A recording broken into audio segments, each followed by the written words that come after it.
अस्सलामु अलैकुम दोस्तों, welcome to my channel mood fresher. आप सुन रहे हैं उर्दू नोवेल खाली घर। इस नावल का मरकज़ी ख्याल एक जिन के गिर्द घूमता है।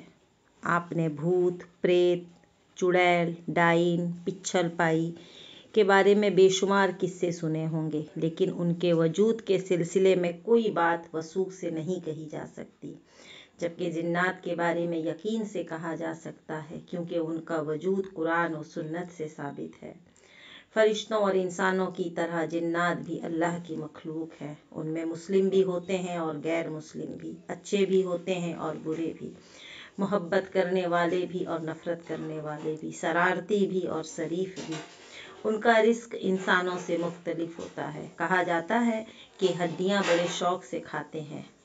ये किसी भी कालिब में खुद को ढाल लेने की सलाहियत रखते हैं। इंसान मिट्टी से बना है जहाँ, तो ये आग से। हम उन्हें नहीं देख सकते, जबकि ये हमें देखते हैं। ये जिन जब इंसान की सूरत अख्तियार करते हैं, तभी उन्हें देखा जा सकता है। इंसान के रूप में मौजूद जिन को बस हाथ मिलाकर पहचाना जा सकता है। उनका हाथ रुई के गाले की तरह होता है, हाथ में हड्डी नहीं होती। ये एक ऐसे जिन का किस्सा है जो एक हसीन लड़की के इश्क में गिरफ्तार हुआ, फिर उसने उस पर अपना तसल्लुत जमा लिया। उस तसल्लुत की वजह से उस लड़की के सारे रिश्ते उसकी जद में आ जाते हैं। खैर, कैसे ये जिन से इस लड़की को निजात मिलेगी भी या नहीं, जानने के लिए सुनते हैं आगे।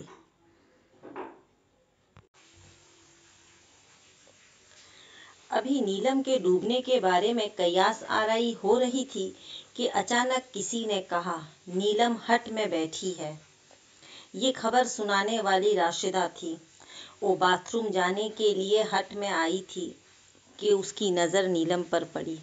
वो फर्श पर साकत आंखों से किसी नज़र न आने वाले नुक्ते को घूर रही थी। उसे राशिदा के आने का पता चला, न जाने का। वो पत्थर की मूर्ति बनी खामोश बैठी रही। राशिदा वापस आई। उसने चीख चीख कर नीलम के हट में मौजूद होने का ऐलान किया। ये सुनकर सबसे पहले अकबर हट की तरफ भागा। राशिदा, तुम सच कह रही हो ना?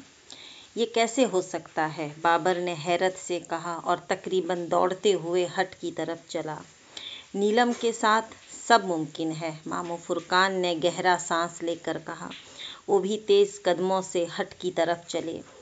अल्लाह तेरा शुक्र है। साबरा ने इस खबर को सुनकर फौरन अल्लाह का शुक्र अदा किया और ममानी रेहाना ने भी अल्लाह का शुक्रिया अदा किया। ममानी रेहाना, आए जल्दी हट में चलें, साबरा ने कहा। हट में सबसे पहले दाखिल होने वाला अकबर था, फिर बाबर, उसके बाद मामू फुरकान पहुँचे, फिर ख्वातीन। नीलम ने अब बैठे बैठे झूमना शुरू कर दिया था। उसके सर के बाल खुल चुके थे। अब वो उसके सर के घूमने के साथ फिजा में लहरा रहे थे। वो अपने सर को जोर जोर से घुमा रही थी। सब उसे गौर से देख रहे थे। किसी की हिम्मत न थी कि वो आगे बढ़ता और उसे झूमने से रोक देता। फिर वो खुद ही झूमते झूमते अचानक रुक गई और उसने अपना सर झुका लिया। चंद लम्हे सजदे में पड़ी रही। उसके जिस्म पर कपकपी तारी थी। फिर उसने एक झटके से अपना सर उठाया। उसने एक एक करके अपने सामने खड़े अहले खाना को देखा। उसकी आंखें लाल अंगारा हो रही थी। राशिदा और समसा उसकी आंखें देखकर मामू फुरकान और बाबर के पीछे छुप गई थी। ये नीलम की आंखें थी ही नहीं, ये तो किसी खूनी की आंखें मालूम हो रही थी। ये खूनी आंखें घूमते घूमते अकबर पर रुक गईं। तो वो तू है? नीलम की आवाज़ भी बदल गई। वो करखत मर्दाना आवाज़ में बोली। अकबर कुछ न बोला, खामोशी से उसे देखता रहा। मैंने तुझको पहले मना नहीं किया था कि मेरा हाथ ना पकड़, मगर तू नहीं माना। आखिर तू मेरा हाथ क्यों पकड़ता है? तू बाज क्यों नहीं आता? वो गुस्से से भरे सख्त लहजे में बोल रही थी। बस जी, बच्चे से गलती हो गई, आइंदा ऐसा नहीं होगा। मामू फुरकान ने फौरन बात को संभाला। फुरकान, तू क्यों बोलता है? ये क्यों नहीं बोलता? क्या उसके मुंह में जुबान नहीं है? नीलम ने उसे घूरा। तब मामू फुरकान ने उसके करीब होकर सरगोशी में कहा, अकबर, माफ़ी मांग लो। मैं नहीं मांगूंगा माफ़ी। मैं किस बात की माफ़ी मांगूं? मैंने क्या किया है? मेरा जुर्म क्या है? नीलम मेरी बीवी है, अकबर ने गुस्से से कहा। लाले, तू हमारे सामने अकड़ता है? तू जानता नहीं कि हमने अच्छे अच्छों की अकड़ निकाल दी है। ये तेरे बराबर फुरकान खड़ा है, उससे पूछ। अपनी माँ साबरा के हाल से इबरत पकड़। नीलम ने अपनी लाल अंगारा आंखें उसके चेहरे पर गाड़ दी। एकदम अकबर के दिमाग में टेस सी उठी। वो बेअख्तियार सर पकड़कर जमीन पर बैठ गया।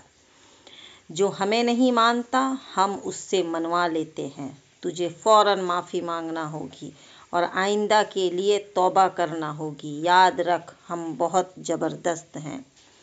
अब साबरा आगे बढ़ी। वो अपने बेटे के पास ज़मीन पर बैठ गई। उसने उसके कंधे पर हाथ रखकर नरमी से दबाया और घबराए हुए लहजे में बोली, अकबर, जिद मत कर। जो ये कहते हैं फौरन मान ले। उसके सर में इतनी शिद्दत का दर्द था कि उससे बोला भी नहीं जा रहा था। यूं महसूस हो रहा था जैसे उसके सर को किसी आहनी शिकंजे ने जकड़ लिया हो। वो बमुश्किल बोला, ठीक है, मुझसे गलती हो गई, आइंदा ना होगी। ये हुई ना बात? नीलम ने एक भयानक कहकहा लगाया और फिर बोली, अच्छा, अब हम जाते हैं। ये कहकर नीलम सजदे में चली गई। थोड़ी देर के बाद उसने सर उठाया तो वो नॉर्मल हो चुकी थी। उसने अपने चारों तरफ भीड़ देखी तो वो घबरा गई। वो फौरन उठी और दूसरे कमरे में जाकर बैठ गई। साबरा और ममानी रेहाना फौरन उसके पीछे चली गईं। घर के अफराद के अलावा कुछ तमाशाई भी हट में आ गए थे। जब उन्होंने ये सुना कि जिसको हम समंदर में ढूंढ रहे थे वो हट में बैठी है, तो उनका तजस्सुस जागना एक फितरी सी बात थी। उनकी समझ में ये बात किसी तरह नहीं आ रही थी कि एक लड़की जो समंदरों की लहरों में गुम हो गई थी, वो अचानक हट में कैसे पहुंच गई। लेकिन जब उन लोगों ने उसकी हालत देखी और उन्हें अंदाज़ा हुआ कि लड़की पर किसी का साया है, तो फिर उनके जहनों में कोई सवाल न रहा। वो जिन की ताकत पर तबसरा करते हुए हट से निकल गए। बाबर ने मामू फुरकान की तरफ देखा। वो गहरी सोच में डूबे हुए थे। क्या सोच रहे हैं मामू? यही सोच रहा हूँ कि अकबर ने माफ़ी मांगकर अक्लमंदी का सबूत दिया, वरना जाने क्या हो जाता। मामू फुरकान बोले, मामू, नीलम की ज़िंदगी तो खराब हुई ही है, इस लड़के की ज़िंदगी भी तबाह हो गई। बाबर ने अफसोस से कहा। वो तो मैं देख रहा हूँ, मामू फुरकान ने गहरा सांस लेकर कहा। लेकिन एक बात याद रखो बाबर, उसके सामने अकड़ने का कोई फ़ायदा ना होगा। वो किसी भी वक्त कोई भी नुकसान पहुंचा सकता है। मैं अकबर को समझा दूंगा, बाबर ने कहा। अकबर बहुत समझदार लड़का है। उसने अब तक बहुत सब्र से काम लिया है। बिल आखिर वो इंसान ही है। सब्र की भी इंतहा होती है। उसे इस बात की भी इजाज़त नहीं कि वो अपनी बीवी का हाथ पकड़कर समंदर में जा सके। इस सैयदपुर के जिन ने हमें आजिज़ कर दिया है। पता नहीं ये क्या चाहता है। मामू फुरकान अफसरदा लहजे में बोले। किसी को कुछ मालूम न था कि वो क्या चाहता है। साबरा ने नीलम से समंदर का अहवाल दरियाफ्त किया, लेकिन उसने कुछ न बताया। वो खामोश बैठी रही। फिर राशिदा और शमसा के इसरार पर उसने सिर्फ इतना कहा, मुझे कुछ नहीं मालूम कि क्या हुआ। मुझे बस इतना याद है कि एक बड़ी लहर ने मुझे अपनी आगोश में ले लिया था। फिर मुझे कुछ होश न रहा। मैं यहाँ हट में कैसे आई मुझे नहीं मालूम। मुझे जब होश आया तो आप सब लोग मेरे गिर्द खड़े थे। फिर मुजीद किसी ने नीलम से इस मामले में कुरेद न की। उसे जितना मालूम था वो उसने बता दिया था। इस वाक़े ने अकबर को हिला कर रख दिया था। उसे अंदर ही अंदर बहुत गुस्सा था। उससे नाकिरदा गुनाह की माफ़ी मंगवाई गई थी। उसने कुछ भी नहीं किया था कि सबके सामने उसे हाथ जोड़ने पर मजबूर कर दिया गया। उसके जहन में आग भरी हुई थी। वो इधर उधर टहल रहा था। कभी वो हट के टेरेस पर जाकर खड़ा हो जाता और समंदर में एक दूसरे के पीछे लपकती लहरों का नज़ारा करने लगता। इन लहरों को एक दूसरे का ताकीब करते देखकर उसका दिल खौल उठता। वो समंदर की तरफ पीठ करके खड़ा हो जाता। फिर वो अंदर हट में आ जाता। मामू फुरकान या साबरा के पास जा बैठता, बिल्कुल खामोश। फिर वहाँ से उठकर बाहर आ जाता। हट की सीढ़ियाँ उतरकर समंदर के किनारे रेत पर भागने लगता। उसकी हालत अजीब थी। उसका कहीं दिल नहीं लग रहा था।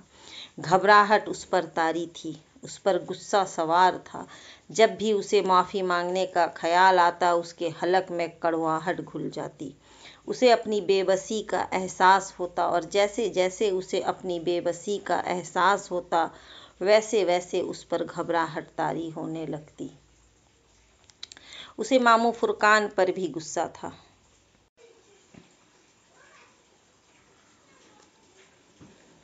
वो उसे अब तक सब्र की तलकीन करते रहे थे और वो अब तक सब्र से काम लेता रहा था, लेकिन उन्होंने करके कुछ न दिया। पूरी रात कब्रिस्तान में भी गुजारी और एक ज़रा सी गलती ने सारा मामला चौपट कर दिया। अगर वो उस दिन जरा सी अक्लमंदी से काम ले लेते तो अब तक उस जिन का किस्सा पाक हो चुका होता। फिर उसके सामने दादा गफूर का चेहरा आ जाता। उन्होंने भी कुछ करके न दिया था। बस बातें ही बातें थी। मैं ये कर दूंगा, मैं वो कर दूंगा। उसके ख्याल में बात अब इन दोनों के बस की नहीं रही थी। वो जिन इन दोनों पर हावी आ गया था, वो दोनों उसके सामने बेबस हो गए थे। ये कैसी बेबसी और बेचारगी थी। उसके दोस्त कहते थे कि अकबर, तू किस जंजाल में फंस गया है। नीलम को उसके घर भिजवा दे और दूसरी शादी कर ले। नीलम घर में रहेगी तो घर में इसी तरह की दहशत फैली रहेगी। खौफनाक वाक़यात पेश आते रहेंगे। तुझे घर में एक मिनट को भी सुकून न मिलेगा। फिर तुझे शादी करके क्या मिला, क्या फ़ायदा हुआ। तू नीलम से इस तरह दूर है जैसे वो तेरी बीवी ही नहीं। ये किस तरह की शादी है। उसके दोस्त उससे जो कुछ कहते वो सब समझता था, सब जानता था। जिस तरह के हालात से वो गुजर रहा था, उनके कर्ब से अच्छी तरह वाकिफ था, लेकिन वो नीलम को छोड़ने का तसव्वुर भी नहीं कर सकता था। अगर उसे तलाक देना होती तो वो अपनी माँ के कहने में आकर उसे कब की तलाक दे चुका होता। वो जानता था कि इस तरह के हालात से दो चार करने में नीलम का कोई हाथ न था। वो खुद मजबूर थी। वो चाबी वाला खिलौना बन गई थी। उसमें जितनी चाबी भरती जाती, उसके मुताबिक वो बोल कर खामोश हो जाती थी। नीलम को वो शादी से पहले बहुत पसंद करता था और उससे शादी के लिए उसने बड़ी कोशिश की थी। अल्लाह से हाथ उठा उठा कर दुआएं मांगी थी। उसका हुस्न कामत ढाने वाला था। वो जब भी नीलम को देखता, उसकी आंखें उसके चेहरे पर जम जाती। नीलम उसे अपनी तरफ टिकटिकी बांधे देखती, सो मुस्कुरा कर कहती, बस भी, क्या बस भी। वो जानकर अनजान बन जाता। देखते हैं तो देखते ही चले जाते हैं। नीलम को साफ कहना पड़ा, नीलम, तुम्हें एहसास है कि तुम कितनी खूबसूरत हो। नहीं तो, नीलम ने सादगी से कहा, मुझे तो कोई एहसास नहीं, बस आम सी लड़की हूँ। ये तुमसे किसने कह दिया कि आम सी लड़की हो। अगर आम सी लड़कियाँ ऐसी होती हैं तो फिर खास क्या होती होंगी। अकबर ने कहा, आपके ख्याल में मैं कोई खास लड़की हूँ? नीलम ने पूछा था। हाँ, बहुत खास, एकदम स्पेशल। अकबर ने उसे गौर से देखते हुए कहा, मैं आपको बहुत अच्छी लगती हूँ? नीलम ने हंसकर पूछा। हाँ, बहुत, अकबर ने वल्हाना अंदाज में कहा। नीलम अकबर को वाकई बहुत अच्छी लगती थी। वो उसकी एक एक अदा पर सदके वारी जाता। उसकी कोशिश होती कि वो ज़्यादा से ज़्यादा उसके सामने रहे। अगर कारोबारी मजबूरी ना होती तो वो घर में बैठ जाता और उसे देखे जाता। इतनी मोहब्बत, इतना इश्क और इतनी चाहत के बावजूद वो उसके लिए अभी तक सजरे मनमुआ थी। ये कैसा जुल्म था, वो उसकी होकर भी उसकी न थी। ये कैसी बेबसी थी। अकबर का दिमाग घूम रहा था, उसका बस नहीं चल रहा था। अगर उस वक्त वो जिन उसके सामने आ जाए तो वो जाने क्या कर दे, उसे फाड़ खाए। इस जिन ने उसकी ज़िंदगी अजाब कर दी थी और आज उससे माफ़ी मंगवा कर उसकी अना को नाकाबिले तलाफ़ी नुकसान पहुंचाया था। अकबर रेत पर बैठा बेकरार समंदर को देख रहा था। छोटी छोटी लहरें उसके जिस्म को छूकर वापस जा रही थीं। पिकनिक का मज़ा ख़त्म हो गया था। यहाँ आते ही बदमज़गी हो गई थी। दोपहर का खाना जो वो अपने साथ लाए थे सब ने मिलकर खाया। अकबर ने 2-4 लुक़मे जहर मार कर खाया। फिर उन लोगों ने अपना सामान समेटा और गाड़ी में बैठकर घर की तरफ रवाना हो गए।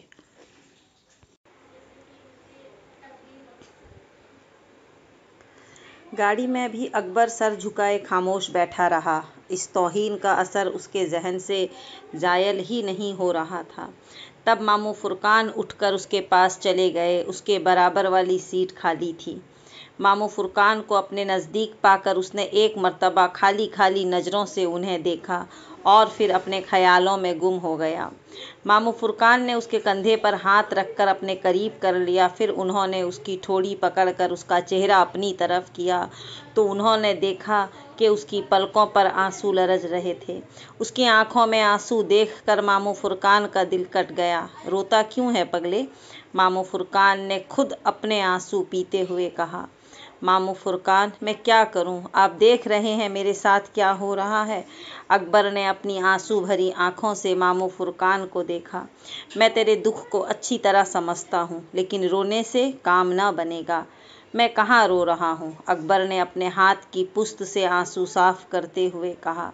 हाँ शाबाश। मामू फुरकान ने उसकी पीठ थपकी। ये बात हुई ना मामू फुरकान, क्या उस जिन से निजात का कोई रास्ता नहीं? अकबर ने उनकी आंखों में देखा। मामू फुरकान ने फौरन अपनी आंखें झुका ली। वो कुछ शर्मिंदा से हो गए। खफ़त आमेज लहजे में बोले, बस बेटा क्या बताऊं, जरा सी चूक हो गई, वरना निजात तो तुम्हें कब की मिल चुकी होती उससे। मामू फुरकान, वो जो होना था हुआ, अब आगे की सोचें। दादा गफूर से कुछ बात करें।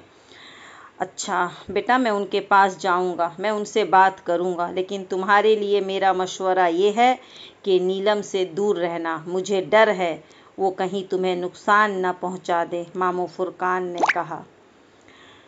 मामू फुरकान, यूँ महसूस होता है जैसे आप अब उससे डरने लगे हैं। अकबर ने गहरा सांस लेकर कहा। नहीं, ये बात नहीं है। मैं उससे डरा नहीं हूँ, लेकिन मुहतात ज़रूर हो गया हूँ। अच्छा मामू, ये बताएं, वो मेरा क्या बिगाड़ेगा? क्या मुझे जान से मार देगा? नहीं, मौत और ज़िंदगी तो सिर्फ अल्लाह के हाथ में है, मामू फुरकान ने बड़े यकीन से कहा। बस तो फिर? अकबर, तुम्हारे जहन में क्या बात आ रही है? कहीं तुम उससे टकराने की नहीं सोच रहे हो? बेटा, ऐसा ख्याल भी दिल में मत लाना। तुम एक लावा उबलते आतिश फशां का क्या बिगाड़ सकते हो? वो हम जैसे लोगों को चकमा दे गया। तुम उसके सामने बच्चे हो, जैसे हाथी के सामने एक चूंटी। लेकिन मामू फुरकान, कभी कभी एक चूंटी भी हाथी की जान का अजाब बन जाती है।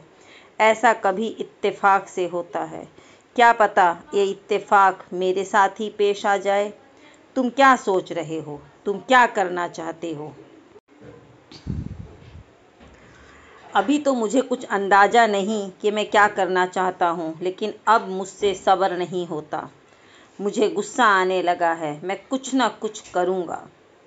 बेटा, तुम जिनों के बारे में कुछ नहीं जानते कि ये कितनी खतरनाक शय होते हैं। उनसे उलझना आसान काम नहीं। मामू फुरकान ने उसे समझाने की कोशिश की। कोई गलत कदम उठाने से पहले मुझसे ज़रूर पूछ लेना।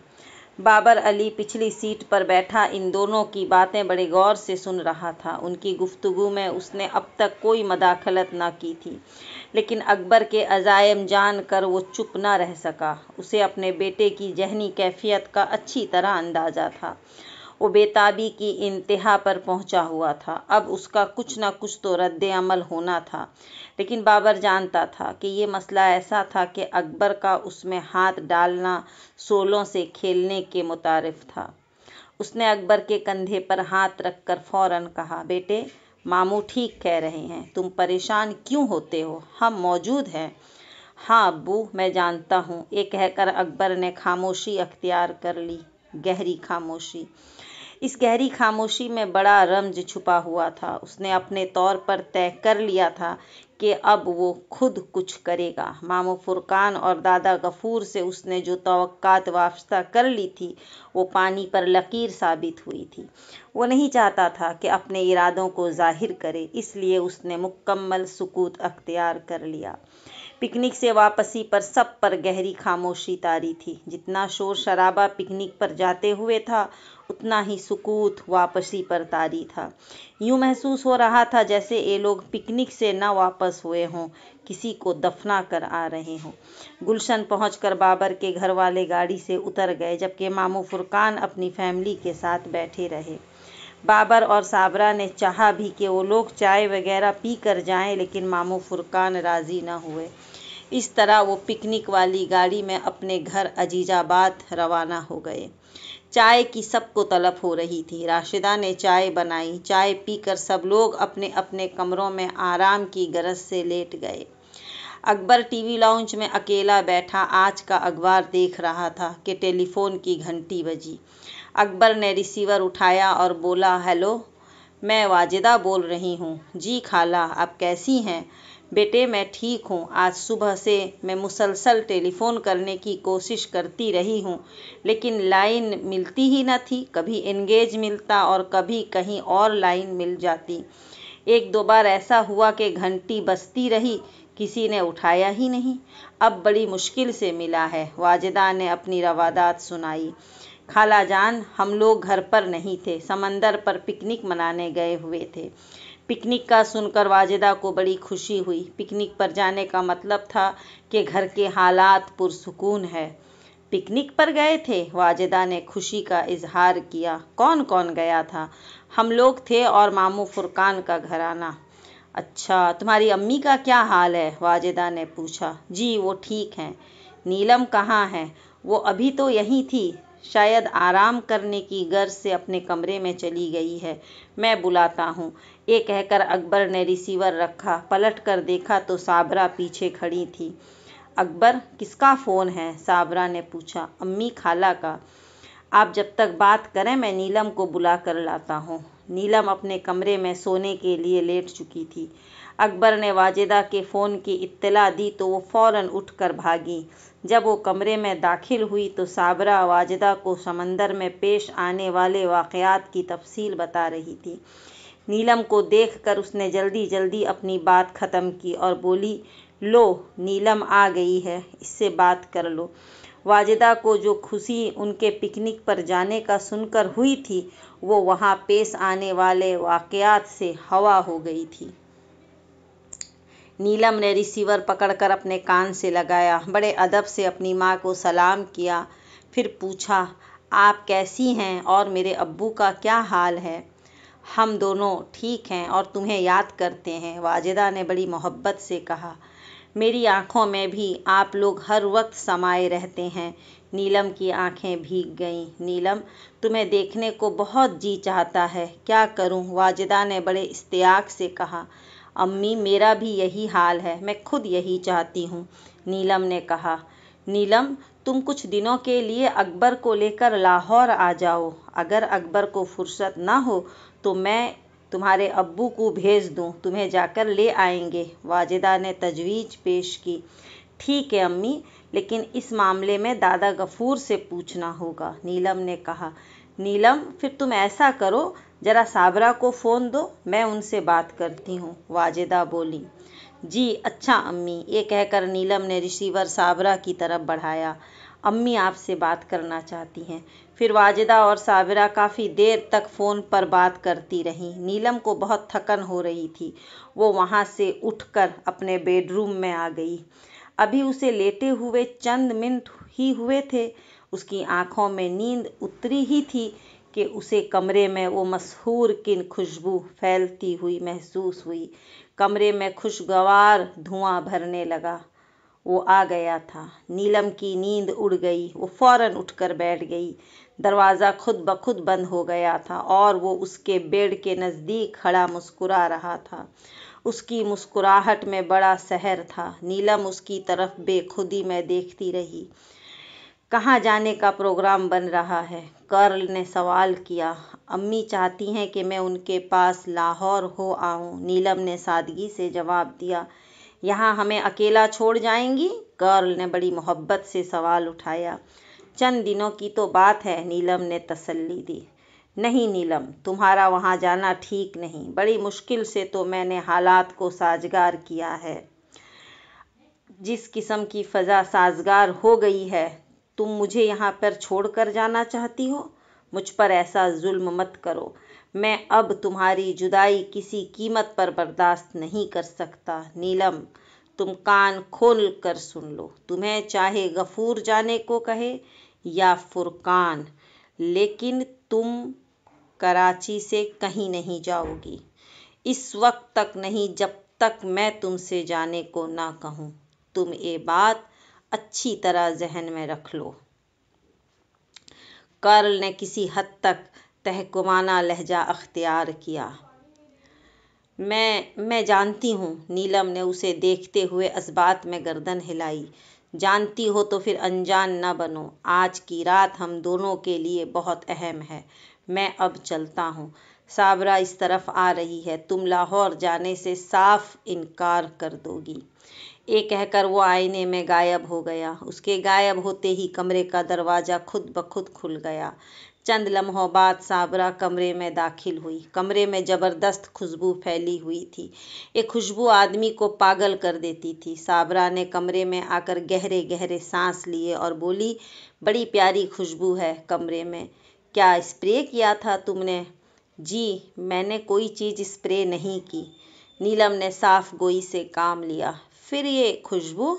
वो कहते कहते रुक गई। उसकी नज़र जलती मोमबत्ती पर पड़ी। जलती मोमबत्ती को देखकर वो एकदम खौफजदा हो गई। उसने फिर खुशबू के बारे में कुछ न पूछा। मैंने दादा गफूर से बात कर ली है। वो कहते हैं कि नीलम का लाहौर जाने में कोई हर्ज नहीं, चली जाए।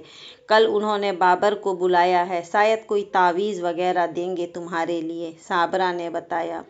लेकिन खाला, मैं लाहौर नहीं जाना चाहती, नीलम ने बड़े सपाट लहजे में कहा। हैं, ये क्या कह रही हो तुम? साबरा ये सुनकर एकदम परेशान हो गई। आखिर क्यों? इस फैसले की वजह क्या है? वो नहीं चाहते कि मैं जाऊं, नीलम ने बड़े खोए हुए लहजे में कहा। लेकिन अकबर ने तो मुझसे ऐसी कोई बात नहीं की। वो तो तुम्हें लाहौर भेजने के लिए राजी है, बल्कि वो खुद तुम्हें लाहौर ले जाना चाहता है। मैं अकबर की बात नहीं कर रही हूँ, नीलम ने सपाट लहजे में कहा। फिर किसकी बात कर रही हो? साबरा के चेहरे पर उलझन थी। मैं बात कर रही हूँ।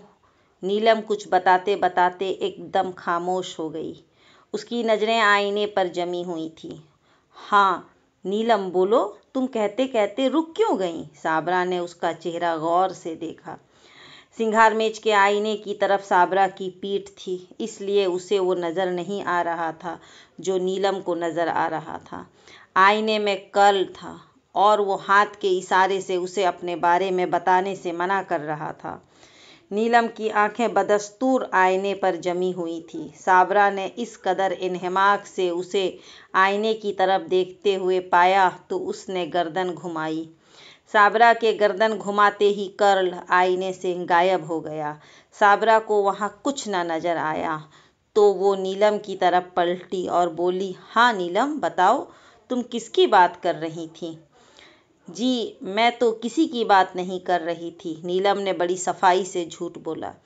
फिर तुम लाहौर जाने की तैयारी करो, अकबर खुद तुम्हारे साथ जाएगा। साबरा ने उसकी कैफियत के पेश नज़र उससे ज़्यादा बहस करना मुनासिब न समझा। उसने अपनी बात कही और कमरे से निकल आई। नीलम ने भी उससे ज़्यादा उलझना पसंद ना किया। उसने उसकी बात सुनी और खामोश रही। वो जानती थी कि कर्ल की इजाज़त के बगैर दुनिया का कोई आदमी उसे लाहौर नहीं ले जा सकता। समंदर में नहाने की वजह से उसके जिस्म पर रेत जमी हुई थी। कुछ देर आराम करने की वजह से उसकी थकन कम हो गई थी। रेत की वजह से उसे बेचैनी हो रही थी, इसलिए उसने सोचा कि जाकर नहा ले। वो अलमारी से अपने कपड़े निकाल कर बाथरूम में घुस गई। बाथरूम में वो बड़ी देर तक गर्म पानी का शावर लेती रही। नहाकर उसे बड़ा सुकून मिला। नहाते वक्त उसे एक दो बार ये एहसास हुआ था जैसे कोई उसे देख रहा है, लेकिन उसे कुछ नजर न आया। वो उसे अपना वहम समझकर बाथरूम से बाहर आ गई। जब वो बाहर निकली तो अकबर कमरे में मौजूद था। वो नहा धोकर आया था और आसमानी कलर के रेशमी शलवार सूट में खासा चमक रहा था। दोनों ने एक दूसरे को चमकती निगाहों से देखा। नीलम ने अपने बालों को तौलिया में लपेटकर जूड़ा सा बनाया था। वो इस वक्त सुर्ख रंग के सूट में मलबूस थी। उसका सफ़ेद गुलाबी चेहरा नूर का हाला बना हुआ था। आदमी देखे तो बस देखता ही रह जाए। अकबर ने जब उसके सरापे पर नज़र डाली तो उसके दिल में एक होक सी उठी। वो उसके सामने होते हुए भी उससे किस कदर दूर थी। वो उसके लिए सजरे ममनुआ थी। वो इस सजर के साये में नहीं बैठ सकता था। ये उस पर कैसा जुल्म था। अचानक अकबर के दिल में एक उबाल सा उठा। दिमाग पर गुब्बारा सा छाया। जुनून की सी कैफियत पैदा हुई। उसने सोचा वो क्यों ना आज हिम्मत करके सजर ममनू को छू ले। वैसे वो इस तरह की कई कोशिशें माजी में कर चुका था और हर मर्तबा किसी अजाब में मुब्तला कर दिया गया था। आज ही तो उससे माफ़ी मंगवाई गई थी, लेकिन इस वक्त नीलम को बाथरूम से बाहर आते देख कर जाने क्यों उसकी जब्त के सारे बंधन टूट गए थे। वो नीलम को छूने चला था। अकबर की आंखों के रंग बदलते देखकर नीलम सहम सी गई। उसने जल्दी से अलमारी से शॉल निकालकर अपने जिस्म को अच्छी तरह लपेट लिया और चेहरे पर बला की संजीदगी तारी कर ली और उसकी तरफ से पीठ मोड़कर अपने गीले बालों को झटकने लगी। अकबर को उसकी यह हरकत अच्छी न लगी। वो धीरे धीरे कदम उठाता उसके पीछे जा खड़ा हुआ। नीलम ने अचानक आईने पर निगाह डाली तो वो सहम सी गई। अकबर उसके पीछे खड़ा था। जाने अब क्या होने वाला था। ये अच्छा हुआ कि अकबर ने कुछ सोचकर उसे छूने का इरादा मुलतवी कर दिया और धीरे से बोला, नीलम। उसकी आवाज़ सुनकर नीलम ने पहले उसे आईने में देखा, फिर वो उसकी तरफ मुड़ गई। जी नीलम, लगता है जैसे तुम मेरी बीवी नहीं हो। उसके लहजे में बड़ा दुख था। ये क्या कह रहे हैं आप? नीलम ने उसकी आंखों में देखा। मैं कुछ नहीं कह रहा, तुम्हारा रवैया कह रहा है। तुम दिन ब दिन तब्दील होती जा रही हो। अब तुम में पहले जैसी बात नहीं रही। तुम मुझसे दूर होती जा रही हो। पहले मैं तुम्हारी आंखों में होता था, लेकिन अब मैं तुम्हारी आंखों से मिटता जा रहा हूँ।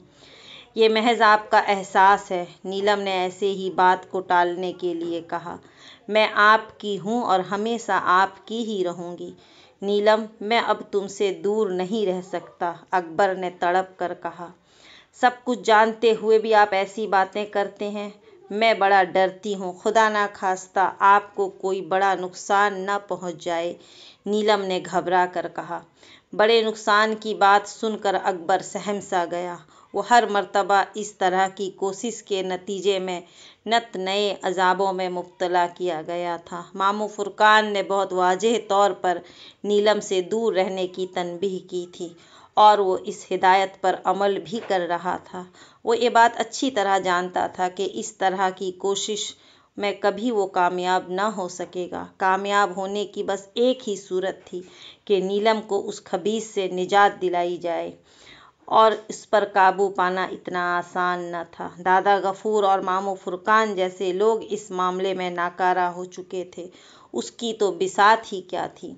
अकबर का सारा जुनून झाग की तरह बैठ गया। उस पर एकदम उदासी का दौरा पड़ा।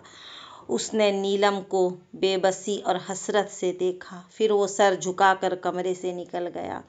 नीलम ने उसे इस तरह जाते देखा तो उसका दिल दुख से भर गया। वो उसके जज्बात को अच्छी तरह समझती थी, लेकिन वो उसके लिए कर कुछ नहीं सकती थी। अकबर के इस तरह हसरत ज़दा अंदाज में लौट जाने के बाद नीलम ने एक गहरा सांस लिया और अपने खूबसूरत गीले बालों से जल्दी जल्दी पानी झटकने लगी थी।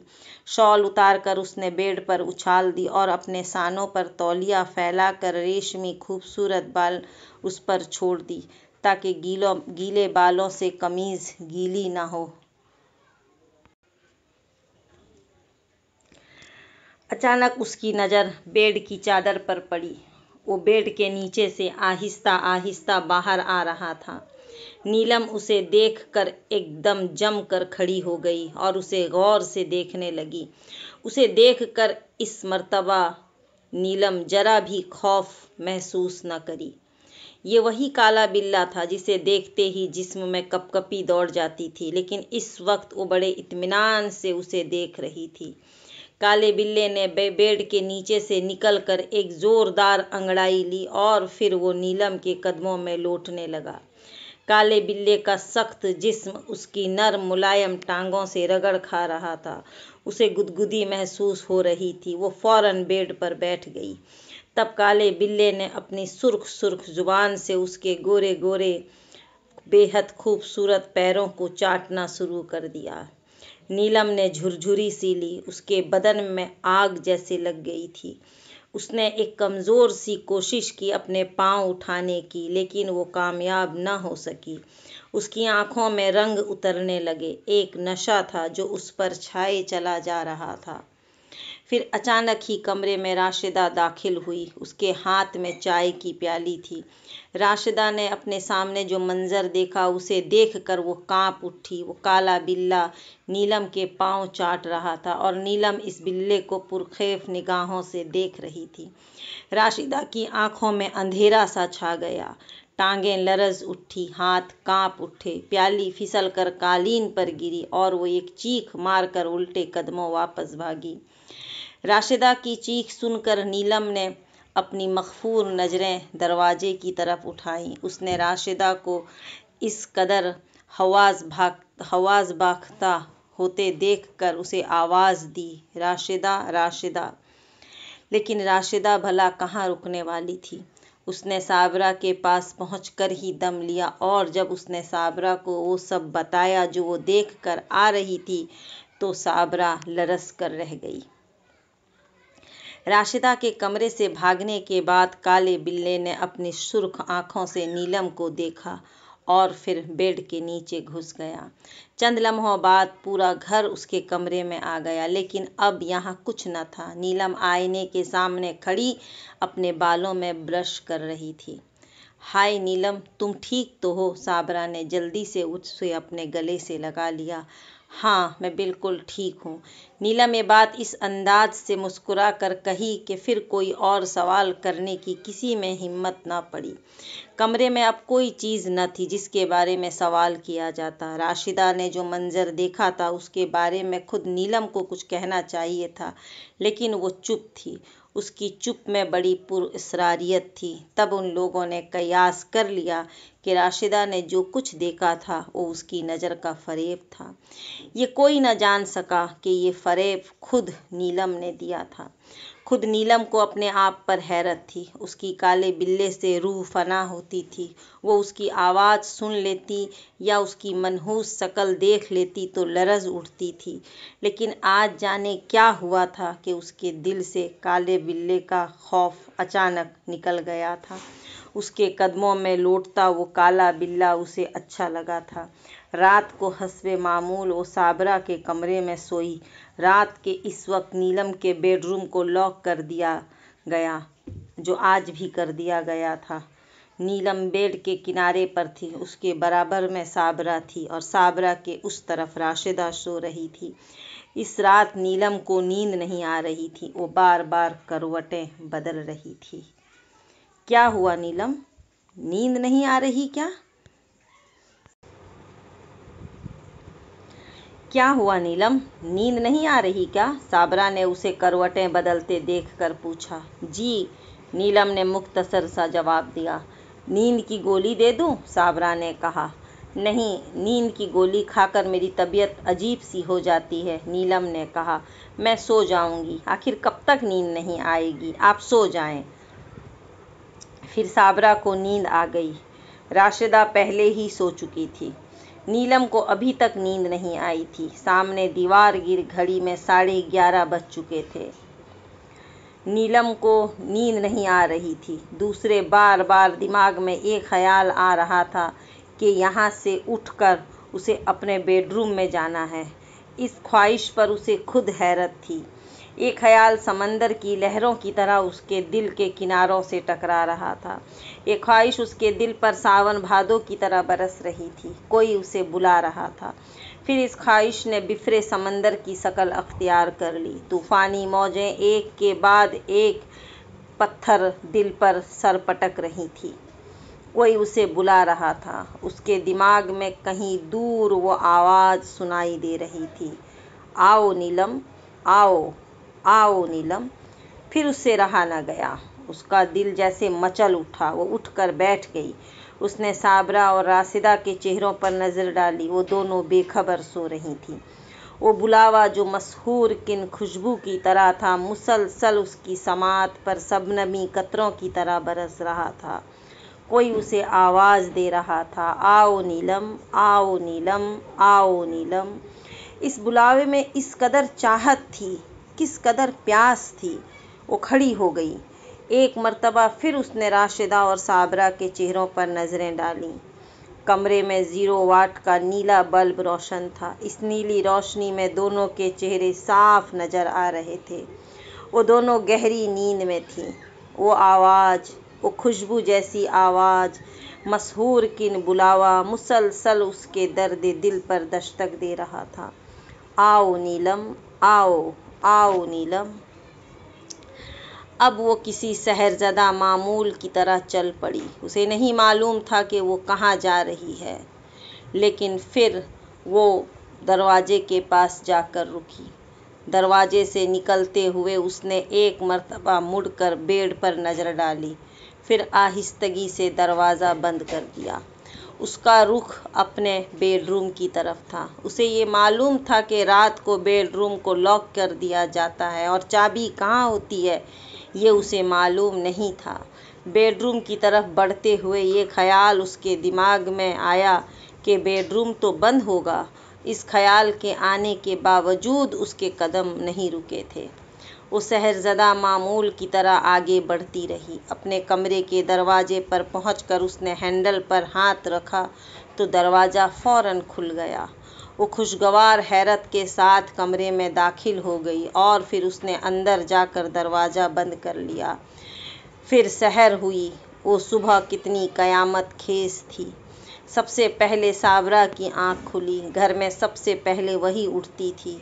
दूध वाला गेट बजा रहा था। साबरा ने एक नज़र अपने दाएं बाएं देखा। राशिदा बेड पर मौजूद थी, लेकिन नीलम नहीं थी। साबरा ने फिक्र न की। उसका ख्याल था कि वो बाथरूम में होगी। सबसे पहले उसने जाकर दूध लिया। किचन में जाकर हल्की आंच पर दूध रखा। सहन से अखबार उठाया और अपने कमरे में आ गई। नीलम अब भी बेड पर न थी। साबरा ने खिड़की से पर्दा हटाया और बेड पर बैठकर अखबार देखने लगी। अखबार देखते देखते वो अचानक फिक्रमंद हो गई। नीलम अगर बाथरूम में होती तो अब तक निकल जाती। वो कहाँ गई? साबरा ने अखबार एक तरफ डाला। वो तेज़ी से उठकर बाथरूम के दरवाजे पर गई। उसने हाथ से दरवाज़ा बजाया और अपने कान दरवाजे पर लगा दिए। अंदर से कोई आहट ना सुनाई दी। फिर उसने दरवाजे के हैंडल पर हाथ रखा। दरवाज़ा फ़ौरन खुल गया। बाथरूम खाली पड़ा था। वहाँ कोई भी न था। साबरा तेज़ी से वापस आई। उसने राशिदा को उठाया। राशिदा ने फ़ौरन आंखें खोल दी और बैठते हुए बोली, जी अम्मी, क्या हुआ? बेटी, नीलम नहीं है। अम्मी, वो घर में ही होंगी और कहाँ जाएंगी? मुझे तो खतरा महसूस हो रहा है। अम्मी, अब आपको तो हर वक्त खतरा महसूस होता रहता है। किस कदर डरपोक हो गई हैं आप। राशिदा ने खड़े होते हुए कहा। मैं देखती हूँ जाकर। राशिदा पूरे घर का चक्कर लगा आई। उसने सब कमरे में झांक लिए, लेकिन नीलम का बेडरूम बंद था, इसलिए वहाँ वो न गई। ये बात किसी के वहम व गुमान में भी न आ सकती थी कि रात को उठकर नीलम अपने कमरे में चली जाएगी। अब राशिदा को फिक्र हुई। उसने साबरा से घबरा कर कहा, अम्मी, नीलम भाभी तो घर में कहीं नहीं है। राशिदा, तू जाकर जरा अकबर को उठा, मैं बाबर को उठाती हूँ, साबिरा पुरतशवीश लहजे में बोली। दोनों के कमरे मुखालिफ सिमतों में थे। राशिदा गेस्ट रूम की तरफ भागी, साबरा अपने कमरे का रुख किया। रास्ते में नीलम का बेडरूम पड़ता था। साबरा ने चलते चलते ऐसे ही उसके दरवाजे पर लगे हैंडल को घुमा कर देखा। दरवाज़ा फौरन खुल गया। दरवाज़ा खुलते ही कमरे के अंदर से बड़ी मशहूर किन खुशबू आई। साबरा ने जल्दी से पूरा दरवाज़ा खोल दिया। उसकी हैरत की इंतहा ना रही। कालीन पर गुलाब की पत्तियों की कोई 1 फीट ऊंची तह जमी हुई थी। पूरे कमरे में गुलाब की पत्तियों का फर्श बिछा हुआ था। बेड पर भी ढेरों गुलाब की पत्तियां बिछी हुई थी और इस गुलाब की पत्तियों के नर्म और खुशबूदार बिस्तर पर नीलम लेटी हुई थी। उसकी आंखें बंद थीं, चेहरे पर ताजगी और आसूदगी थी। वो बड़ी पुरसुकून नींद सो रही थी। इतने में अकबर घबराया हुआ कमरे में दाखिल हुआ। कहाँ गई नीलम?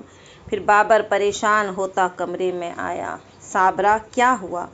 कमरे में जो दोनों ने कदम रखा तो गुलाब की पत्तियों ने उनका स्वागत किया।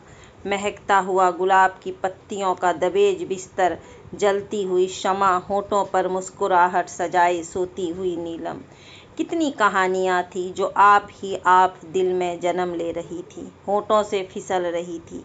ये अनकही कहानियाँ जो रात का फसाना बड़े संजीदा लहजे में बयान कर रही थी। इन कहानियों को सुनकर उसे महसूस कर अकबर के दिल पर छुरी से चल रहे थे। ये सब क्या था? ये सब क्या हो गया था? साबरा पर लर्जा तारी था, बाबर महू हैरत था, राशिदा की कुछ समझ में ना आ रहा था। सबके सब सोई हुई नीलम को इस तरह देख रहे थे जैसे वहाँ नीलम न हो, नीलम की लाश पड़ी हो। ये अलग बात है कि कोई रो नहीं रहा था या सब रो रहे थे। अचानक नीलम ने अपनी आंखें खोल दी। ये नीलम की आंखें हरगिज न थी, ये किसी और की आंखें थी, लाल अंगारा। आप लोग यहाँ क्यों खड़े हैं? देखते नहीं कि यहाँ दुल्हन लेटी है? आप लोग जाएं यहाँ से, उसे आराम करने दें। ये नीलम की आवाज़ हरगिज न थी, ये किसी और की आवाज़ थी। ये सैयदपुर के जिन की आवाज़ थी। ये सुनकर सबसे पहले साबरा भागी, उसके बाद राशिदा, फिर कमरे से बाबर निकला और उसके बाद अकबर। कोई 11 बजे तक दुल्हन कमरे में आराम करती रही। फिर वो खुद ही कमरे से बाहर आ गई। वो सफ़ेद जोड़ा पहने हुए थी, गले में बेशकीमत हीरे का हार था। वो अपने कमरे से निकलकर खामोशी से साबरा के कमरे में चली गई। नीलम किसी से एक लफ्ज़ न बोली, न ही किसी ने उससे कुछ पूछने की कोशिश की। नीलम के कमरे की जब सफाई की गई तो उसमें से मनो गुलाब के पत्ती बरामद हुई। जब बेड पर से गुलाब की पत्तियों को साफ किया गया तो एक और हैरत अंगेज़ बात सामने आई। पूरे बेड पर नोटों की गड्डियाँ बड़े सलीके से बराबर बराबर रखी हुई थी। जब बाबर ने इन नोटों की गड्डियों को शुमार किया तो कुल रकम 25 लाख बनी, 1 करोड़ की चौथाई। सुबह हुआ कि ये नोट जाली होंगे, लेकिन ये शुबा भी गलत निकला। वो करेंसी खरी और सच्ची थी। इस सारे वाक़या को मामू फुरकान को सुनाया गया।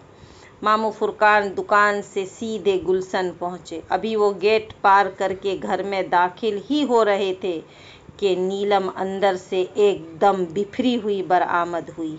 वो सख्त गुस्से में थी। अब क्या होगा आगे जानने के लिए सुनते हैं खाली घर उर्दू नॉवल की नेक्स्ट एपिसोड।